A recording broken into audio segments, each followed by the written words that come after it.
Is there not an entire section on this subject? No, yes, I may have changed my mind in the meantime on that, so it's unfair. I may have changed my mind about Mithra, for example. Is your book for sale about? Yes, sir. Let me tell you, let me tell you, let me tell you, let me tell you, let me tell you. But have you ever asked God for forgiveness? I'm not sure I have. I just go and try and do a better job from there. I don't think so. Let me tell you, let me tell you, let me tell you, let me tell you, let me. Say it like you mean it. This is my Bible. What up? I got something to say. Hey everybody, welcome back to Let Me Tell You, episode 37. I'm your host, the Evangelical Norm. Not a real crazy news cycle this last week. It wasn't like nothing happened, but it hasn't been as insane as some of the more recent news cycles through a week have been. I really didn't want to talk about the whole impeachment thing. I'm just over it. The Democrats have honestly tried to impeach the majority of the Democratic or the Republican presidents who have been in office. They've explored inquiries of impeachment against 5 out of 6 of the last 6 Republican presidents. So this is just it's another day at the office for the Democrats. In reality, it's yeah. I'm at a loss. I'm just so over the whole, and you've got Nancy Pelosi in her press conference trying to make the claim that, oh, this is in no way, this is not political. It's not political at all. Just stop. You know it is. And then, of course, I don't know who the dude was that asked the question as she was walking out, asked if she hated President Trump, and so she kind of lost her mind on that and came back and don't mess with me and I don't hate anybody, and as I'm a good Catholic. You know what? You got to let the whole Catholic thing go, because you are for abortion up until birth, basically. So you don't get to pick and choose when you get to fall back on your Catholic laurels. You're not. Should be. I mean, if I were the Pope, let him not. But if I were, I would excommunicate the lot of the Democrat Catholics who are all gung-ho for abortion. But that's just me. So, yeah, Nancy kind of lost her mind. I don't know if that woman is an alcoholic or if she's just going down the same road as Joe Biden. There's another one, just clips that are coming out with him. Some of the stuff he says is just ridiculous. So, yeah, there's 2 of the many things I chose not to talk about this week. Now that we're done talking about them, let's get into some of the things that I did want to talk about this week. Number 1, Kamala Harris is out of the race. She suspended her campaign early on this week. Said she didn't have the funds, couldn't raise the money to do what needed to be done. So in a world where billionaires are just jumping into the race and funding their own campaigns, it's understandable. So I didn't know. I don't know if it was Ben Shapiro or Steve Deace that I heard this last week, talking about the fact that apparently she has like $10 million, something like that, in her presidential campaign fund. Excuse me. And she gets to roll that over to use in her next congressional campaign fund, which I find not on the up and up. I don't. If you're running for president, I don't know what you should be done with those funds, whether they're returned to the people who gave them or not. But I don't know that she should just be able to use it for her next congressional campaign. But I don't make those decisions, anything like that. So there you go. Kamala Harris is out, which means there's still like 874 Democrats running for president. I don't know. it's yeah, there's still a whole bunch of them that I don't even know half of them. I keep hearing these names pop up, and I'm like, I don't know who that is. Did not know they were running for president. And so, we'll see what the next couple of weeks. I know there's supposed to be another debate coming up soon, and they're kind of, again, limiting the number of people who are going to be on the stage. So Cory Booker was pretty upset that there could be a lack of diversity in the next Democratic debate, because chances are he's not going to have the percentage points to get on that stage. Kamala Harris would have been probably on that stage. She was high enough in the polls that she probably would have been up there, but she's out. So Cory Booker had his say, had a little conniption fit about it, and okay, that more impeachment stuff. I don't want to talk about it. So Kamala Harris out. No Cami 2020, Kami 2020. How does she say her name? So she can go back to listening to Snoop and Tupac, and putting away people who smoke dope. So there you go. Enough about that. Now,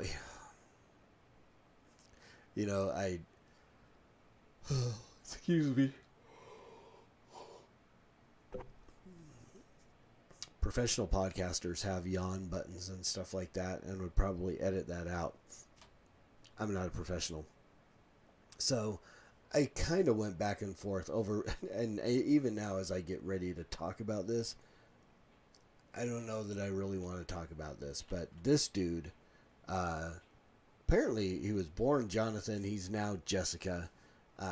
Yaniv, Canadian dude, is back in the news.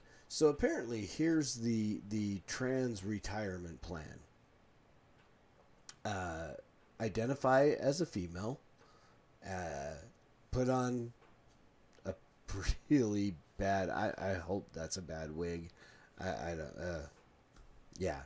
Put on some sketchy makeup that really doesn't makes you look like a dude with makeup, and go into places that generally deal with the female body and sue them because they don't want to touch your junk. That's essentially this dude. So was already in the news for suing a spa or a beauty salon, whatever, because he wanted to go in and get a bikini wax, and the women who were working in there refused to wax his testicles. And so now, apparently there was a lawsuit. I don't know. Didn't pay enough attention to see where it went. I don't know if he won any money or not. But now he's trying to get in to see a gynecologist. This is not a joke. You can't make this stuff up. So here's the thing. He has not made a full transition. He still has male genitalia. He still has a penis and testicles. And he's going into a gynecologist's office. Why? People have lost their mind. I zero know what to say at this. I mean, it's so... The mind goes in 8,000 different directions, and none of them pleasant, of what he expected what kind of service he expected to receive in a gynecologist's office. Dude, there ain't nothing gyna about you. Okay? Because you don't look like a woman in your transitioning phase. You look like an ugly dude in a wig. Might get me thrown off YouTube. Might get me thrown off Twitter. Who knows? But reality is reality. And there's nothing a gynecologist can do with your penis and testicles. Nothing. You don't have a menstrual cycle. You don't need a pap smear. You're definitely not pregnant. There's zero reason this dude should be in a gynecologist's office unless he's just going in there to sue them for refusing to perform nothing on him. There's no services they can provide him. So again, this is this dude's retirement plan. He's going to continue to go into places that are regularly patronized by women, real women, biological women, genetically DNA women, and sue them because they cannot do anything for them or they refuse to do anything for him. This irritates me. Again, this slippery slope that we continue to go down and down and down and down. And I don't know, I'm looking at myself in the camera and my colors are changing. I may have a loose connection. We'll try to hold still. Maybe we'll switch to the other camera. I don't know how focused I am. This camera has had issues getting in focus. I'm working on the 2-camera thing. So, yeah, trying to change things up a little bit. Totally getting off track. So here again, this guy, I just so want to get his picture off my screen. Yeah. So apparently, and it's going to continue. It really is. It's going to continue on. Other dudes are going to catch on to this. I mean, we're already seeing it in the whole issue with using girls' locker rooms, girls' bathrooms, and so on. I mean, big story, I think it was the week before last, of some school somewhere that passed, or the school district passed a ruling that dudes who feel pretty can use the women's bathroom and the women's locker room, and you've got girls, real girls, biological girls, that are upset about it because of the fact that now they are literally going to have to change their clothes, become naked, get naked, and change their clothes in front of guys. Again, I was a sinful high school boy. If you passed a law, and I guarantee this, say whatever you will, if you passed a law in the state of Colorado that said identifying myself as a female meant I got to go into the girls' locker room and change and do whatever I needed to do in there, in a second. Because again, the whole issue with the gender fluid and blah, blah, blah is you don't have to be actually gay to identify as a woman. This is happening. So you can have a straight male who likes women, who just identifies as a woman, can go in and use this locker room. This is a problem. There is something seriously wrong with this. And somebody, it's going to have to get to the point where, and I hate to say it, but it's going to have to get to the point where a woman is sexually assaulted by one of these dudes before something is done about this, before America and Canada and Europe find their collective senses and say this is not good. Whether they make a third option, but then again, the whole gender scheme is infinite according to some people. So how are they supposed to accommodate all of this while yet keeping women safe? I'm not worried about using a bathroom. If a lady walks in there, I'm not worried about being assaulted by a woman who may be straight, who just wants to catch a glimpse of somebody's. I mean, it doesn't happen on the female side of things. I guess there are probably perverted women who would do that, but you see it more often in men, and that puts women at risk because you're guaranteed to find it's going to happen. You're going to have a dude that decides he now has free reign to enter into a woman's bathroom or locker room or something. Someone's going to get assaulted. There is nothing good can come from this. Not even this dude's retirement plan. Something is. People have got to figure this out, because women are going to be harmed. I mean, we're already seeing it. I mean, just in the sports arena, there's petitions going around for girls who actually want to be able to have a chance to win their state titles in whatever athletic competitions they're in, or collegiate level or whatever. But they're passing laws that are saying men who feel pretty can get into these competitions and annihilate the other real female, biological female competitors. There's a serious problem here. And people are just, well, we don't want to offend. No, it's time to start offending these people before one of these people hurts somebody. And in the words of Forrest Gump, that's all I got to say about that. Which brings us to Chick Fil A. Now, last week I talked about Chick Fil A, and I said, okay, I really don't care who they give their money to, whether it be the Covenant House and, whatever. I'm not employed by Chick Fil A. I said I would continue to eat Chick Fil A because, again, most of the Chick Fil A's are franchises.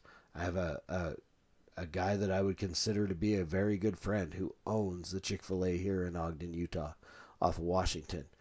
I still want to support Bart Norman. I still want to. I want to put money in his pocket by going in and eating they ain't changed their sandwiches. They're still very, very good. My taste test of Popeyes and Chick-fil-A still stands. I still think Chick-fil-A is a better sandwich, and Popeyes ain't got an answer for the grilled chicken club that Chick-fil-A has. So I still want to go in, eat a tasty sandwich, and eat a good meal, and put money in my friend's pocket. But it's getting harder. Turns out, Chick-fil-A, not only did they stop donating to FCA and Salvation Army and start giving to Covenant House, which is a very pro-LGBT group and so on, but they're giving money to the Southern Poverty Law Clinic or Center, whatever it is, which is so the Southern Poverty Law Center labeled the Family Research, I can't remember, Family Research Foundation, whatever, Tony Perkins group, as a hate group. And in doing so, there was a man who decided he was going to go in and shoot this place up. Leftist, not a conservative, went in intent to kill people and took a bunch of Chick-fil-A sandwiches with him because he intended to put a Chick-fil-A sandwich on the body of every victim. This is what the Southern Poverty Law Center hath wrought. This kind of hatred. By labeling groups as hate groups that are not hate groups. And so on. This. And so I am beyond boggled of how Chick-fil-A can turn around and give money to this group on a corporate level. So now we're in it's a different situation. Now I will probably still eat Chick-fil-A. Again, I still want to have a tasty sandwich, put money in my friend's pocket so he can put food on his table. Shoot, I don't even know if he's eating at Chick-fil-A anymore. So, but I, y'all know me. I'm not the guy who advocates for boycotting. My opinion is spend your money where you want to spend your money.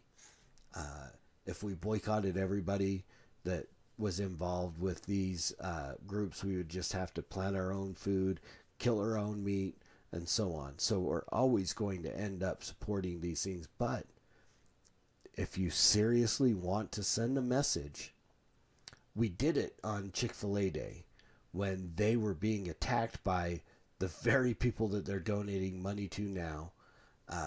When they were being attacked, there was an organized effort to say, we want to support you. While others were saying, we're not going to eat there, we want to boycott them, we don't want to allow them in our places, conservatives and Christians said, we want to support you. And we went out and we gave them their best sales day ever. I still have pictures of I ate there 3 times that day. I ate breakfast, lunch, and dinner. Stood in line for a combined total of probably 3.5 hours to eat there in that day multiple times. And this is how they repay. On a corporate level, they hire some... I don't know who Dan Truitt has to fire. Or Dan Cathy. Let's get the names wrong. Truitt Cathy, founder. Dan Cathy, his son. I don't know who he needs to fire, but someone needs to be fired. And they really need to rethink. Again, if you don't want to give to Salvation Army or FCA, fine. But why on earth would you give to the very groups that have been attacking you, that have been the catalyst behind you not being able to get into airports and different cities? It makes no sense to me. It makes zero sense to me. I don't know who they hired that they put in charge, but apparently dude is just like flip the script completely.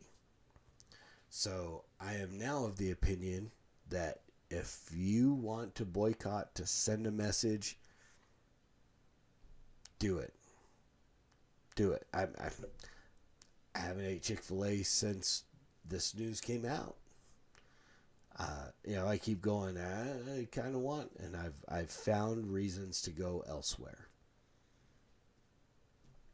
So, yeah, it's on you. And if you want to send a message, send the message. Because, again, places like this, the only place you can really make an effect is by hitting them in the pocketbook. Understanding that in the process, a franchise owner who may have had nothing, who may be completely, totally on board with, continuing to give money. They may give money on a personal level. Each of these franchisees may give money to Christian organizations in your area. I know Bart does. I mean, he supports the church wherever he is attending at this point in time. He is paying a tithe. I know he is. So keep that in mind. That's the only thing that I will say in conjunction with whether or not we boycott Chick Fil A because of who they are donating money to.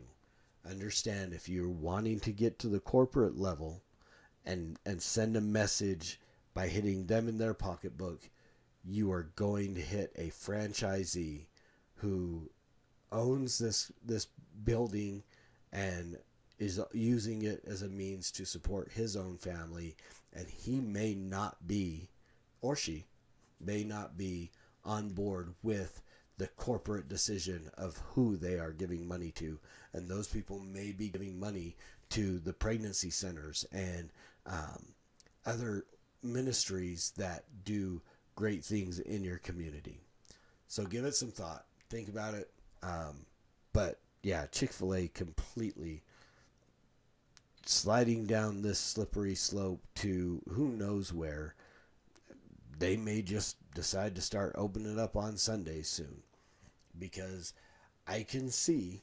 Now again, here's the thing: they had such great. They're the number 3 fast food restaurant in the nation, and they are open 52 days a year less than all these other people, and they had a greater profit margin than I want to. I should have wrote this down.